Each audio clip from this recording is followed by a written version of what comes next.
Marathi news. CK Marathi news मध्ये आपले सर्वांचे स्वागत. मी शाहीन आपल्या सोबत. चला पाहूया ठळक घडामोडी.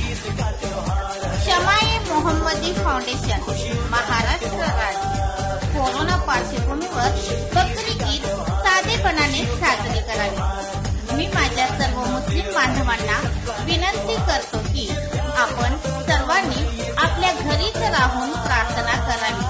सर्वांनी नमाज घरीच अदा करावी. एकमेकांना शुभेच्छा द्यावी, जेणेकरून देशावर आलेल्या कोरोना व्हायरसचा प्रादुर्भाव रोखण्यात आपण यशस्वी होऊ आणि सरकारच्या आदेशाचे पालन करून प्रशासनाला सहकार्य करूया. शमाये